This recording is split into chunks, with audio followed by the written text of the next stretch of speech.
Cuando Jesús ascendió a los cielos, dejó a los discípulos con una esperanza. Él volvería nuevamente a buscarlos. Esa esperanza se transformó en un propósito: anunciar a todo el mundo que eso sucedería. Pero la esperanza y el propósito no serían suficientes en sí mismos si es que primero ellos no entendían la obra de Jesús. Es por eso que todos volvieron al aposento alto y perseveraban en oración y ruego para recibir la promesa del Padre. Durante esos 10 días, los discípulos tenían una historia que habían vivido con Jesús para analizar, y oraron para entender lo que habían experimentado durante 3 años y medio. En ellos se despertó un deseo espiritual por entender a la persona de Cristo, y no se resistieron. Habían caminado con Él, habían presenciado sus milagros, fueron testigos de su resurrección. Sin embargo, mientras vivían esa experiencia, ellos no habían entendido lo que significaba. Así como nosotros hoy quizás no entendemos el privilegio que se nos ha dado de pertenecer al grupo que ha sido llamado para preparar camino para su venida.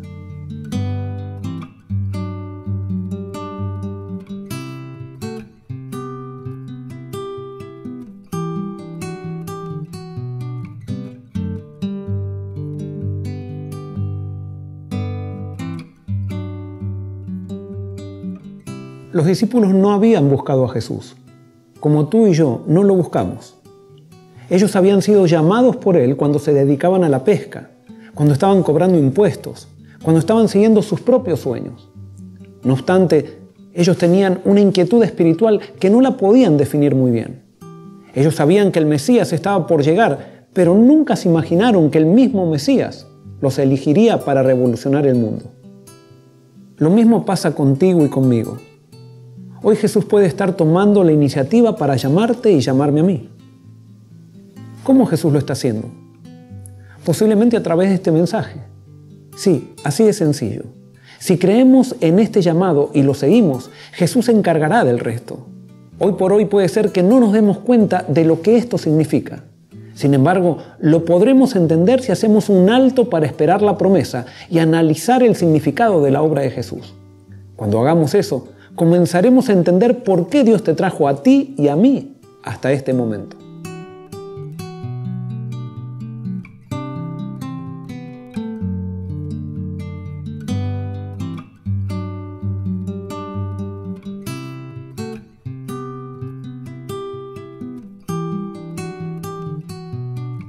Lo que debemos entender es que la unidad que describe el libro de Hechos no era la unidad de la iglesia judía, sino que era la unidad que experimentaba un grupo dentro de esa iglesia institucional. Era la unidad que experimentaban todos aquellos que se habían rendido a la influencia de Jesús. Había 4 elementos en común que unía a este grupo que surgió dentro de la iglesia institucional. Primero, ellos tenían un propósito que estaba alimentado por la esperanza del regreso de Jesús. Segundo, cada uno tenía una experiencia con Jesús, pero ahora querían entenderla bajo los nuevos parámetros del Evangelio. Tercero, todos creyeron que habían sido elegidos por gracia para ser parte de un movimiento que estaba liderado por Cristo mismo a través del Espíritu. Y cuarto, todos sentían necesidad de compartir esa experiencia y lo hacían voluntariamente y con gozo. Esta vivencia en común traía como resultado la unidad. Eso mismo sucederá dentro de cualquier grupo que experimente estos 4 elementos dentro de cualquier iglesia institucional. La unidad es el resultado de una experiencia donde Jesús es la cabeza.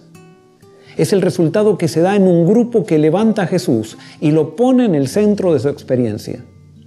Es el resultado que viven todos aquellos que al entender la obra de Jesús por medio de la revelación del Espíritu, dejaron que su orgullo sea pulverizado y confesaron su propia pecaminosidad.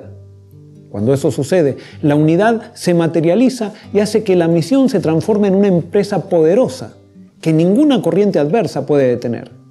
Es más, cuando un grupo experimenta unidad en Cristo, la adversidad y la persecución lo empoderan aún más.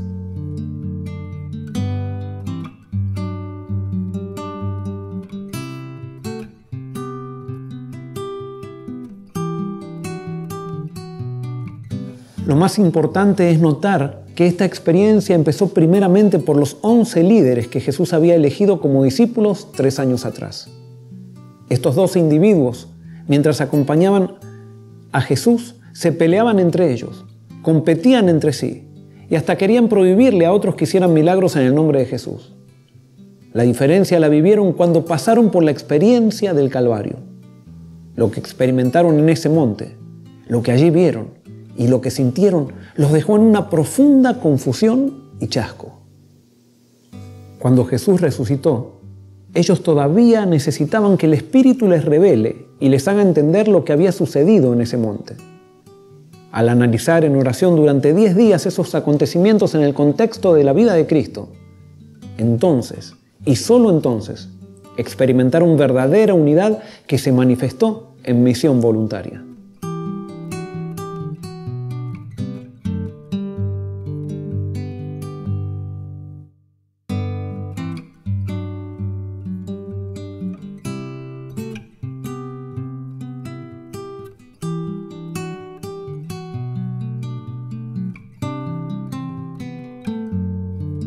Es interesante notar que mientras ese grupo estuvo unido en Jesús, Dios mismo se encargaba de cuidarlo y purificarlo.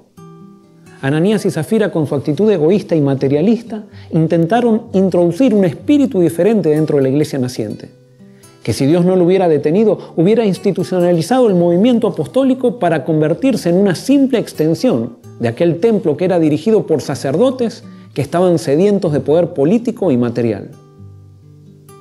Pedro, cuando fue impelido a reprender a Ananías y Zafira, se podría haber quedado callado y podría haber pensado: al final, ellos están haciendo una donación grande para la iglesia y no importa cuál sea el espíritu con que la den, lo importante es que la den. Sin embargo, la presencia del Espíritu en medio de un grupo que vive para glorificar a Cristo hace que la hipocresía no sea aceptada ni justificada aunque beneficie materialmente a la causa. Porque para la iglesia apostólica, no eran importantes las ofrendas, lo importante eran las personas que ofrendaban. Para la iglesia apostólica no eran importantes los números de bautismos, sino aquellos que se bautizaban. Para la iglesia apostólica no era importante tener poder material, sino lo más importante era no perder el poder espiritual. Cuando un grupo vive para Cristo, es muy peligroso intentar ser parte de él con el espíritu de Ananías y Zafira. Dios mismo se encarga de erradicar la hipocresía. Sin embargo, cuando un grupo ha dejado a Cristo de lado y lo ha reemplazado por una causa que parece justa, es entonces que allí sus dirigentes pueden usar la religión para hacerse ricos y no pasa absolutamente nada. Los que están en el poder pueden aniquilar y pisotear a las personas en nombre de la tradición y a la mayoría le puede parecer que eso es verdadera religión. Es allí que cualquiera puede usar el nombre de Dios para beneficio personal y hasta se llega a pensar que eso es aceptable, saludable y normal. Cuando eso sucede, Dios ya no interviene para purificar a su iglesia, sino que la deja a la deriva de sus propias decisiones para que tarde o temprano la desunión y la desintegración hagan su obra. Es entonces que la fuerza es la única herramienta que hará que ese final se dilate. Sin embargo, no podrá evitarse.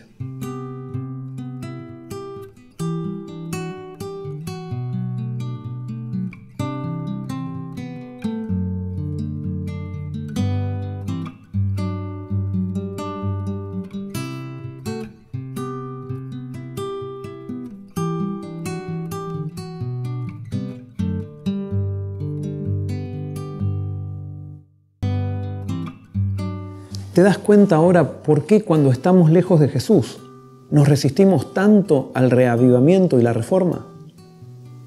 Ojalá que hoy todos estemos dispuestos a hacer un alto para que el Espíritu nos revele qué fue lo que pasó en el Calvario. Todos los que lo hagamos como consecuencia, experimentaremos verdadera unidad.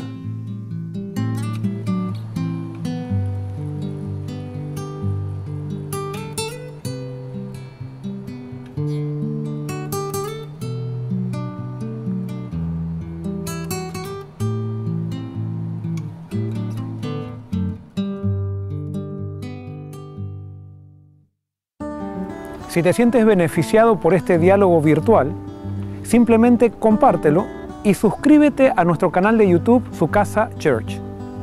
Puedes usar este material en tus iglesias, grupos pequeños y compartirlo con tus amigos. Si todos nos unimos haciendo un poquito desde el lugar donde estamos, podemos hacer una enorme diferencia para Jesús en el mundo. No te olvides, suscríbete y compártelo.